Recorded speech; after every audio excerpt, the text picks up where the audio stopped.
السلام عليكم، ازيكم يا اخواتي؟ عاملين ايه؟ اتمنى تكونوا بخير وفي افضل حال. فيديو النهارده جديد من نوعه وكل حاجه جديده من نوعها بصراحه، اضاءه بقى ومكان، فالدنيا تمام. ويلا بينا نبدا الفيديو من غير اي هري كتير. عايزك تعمل لايك واشترك في القناه وتفعل زر الجرس لان ده حمسني جدا جدا جدا. ويلا بينا نخش على الفيديو.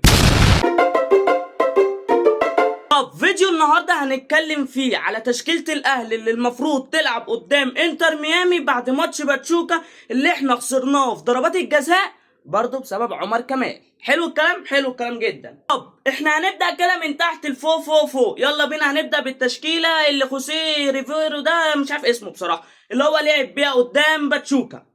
طب يا اخواتي، وهنبدا بحراسه المرمى، وهي بالنسبه لي انا هيكون محمد الشناوي. هو بصراحه مهما كان مستواه قل او ما قلش، هو محمد الشناوي اللي لازم يقف في حراسه المرمى. طب وهنتكلم على السرد بكات الاثنين اللي المفروض يلعبوا. والله اي كوره هتيجي هيدشملوا اللي قدامهم، اذا كان ميسي ولا مين او سواريز او اي حد بيهاجم، فهو هيكون بيكهام وداري.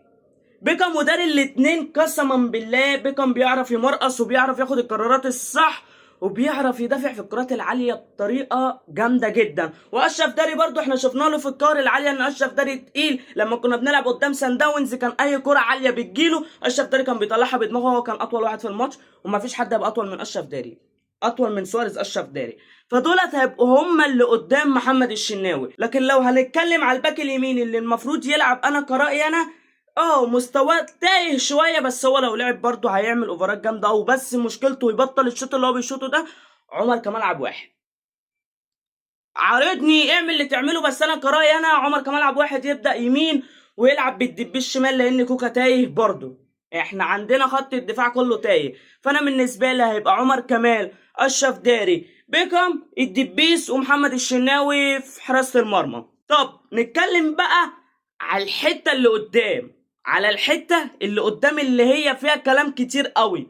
انا كرايي انا حمدي فتحي ده ما يقعدش دكه. حمدي فتحي ده ما يقعدش دكه بجنيه خالص بامانه. الواد ده مرقصه لعب فنيات، الواد بيعرف يلعب كره الصح. طب هنتكلم بقى على اللي جنب حمدي فتحي، هيبقى مروان عطيه ولا ديانج؟ انا كرايي انا ديانج. الواد ما حد العيال بتخاف تخش على ديانج من جتته. الله اكبر الله اكبر، والواد بيعرف. الواد تقيل. هيبقى حمدي فتحي وديانج تقال. حمدي فتحي وبالرمضان روعه.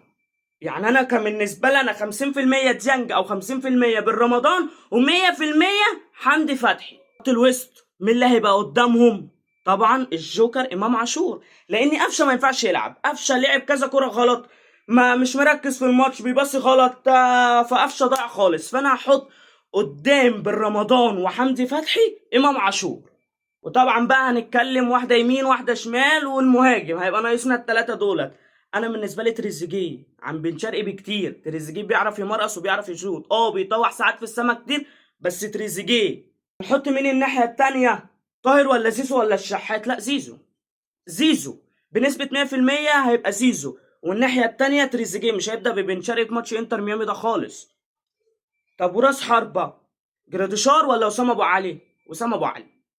جراديشار ولا وسام ابو علي؟ وسام ابو علي. ليه وسام ابو علي؟ حارس انتر ميامي مش التقيل، فلو جالهم فاول في المكان اللي وسام بيحط فيه، وسام هيحط في الحارس بتاع انتر ميامي، لان هم ضايعين قوي في دفاعهم والحارس بتاعهم. انا بقول لك انا بتفرج على انتر ميامي بقالي كام يوم كده وبتابعهم.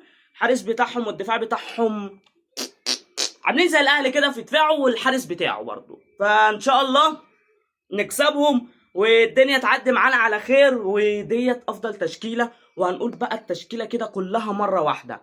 في حراسه المرمى محمد الشناوي، السرد بكين اللي قدامه اشرف داري وبيكهام، يمين عمر كمال، شمال الدبيس، قدامهم حمدي فتحي وبالرمضان او حمدي فتحي وديانج، وقدامهم الجوكر امام عاشور. والخط اللي قدام هيبقى تريزيجيه، زيزو، الاسطوره، وسام ابو علي. دي التشكيله اللي تكسب انتر ميامي مستريح. بس احنا كده كده هنخسر، وهنخسر 2-1 كمان. يلا يا عم اي خدمه، قلت لك 2-1 الماتش ده هيخلص 2-1 للاهلي ان شاء الله. نقدر نكسب انتر ميامي بالتشكيله ديت بامانه يعني. فدي بتكون نهايه الفيديو. اتمنى الفيديو يكون عجبك. لو الفيديو عجبك اعمل لايك واشترك في القناه وفعل زر الجرس لان ده حمسني جدا جدا جدا.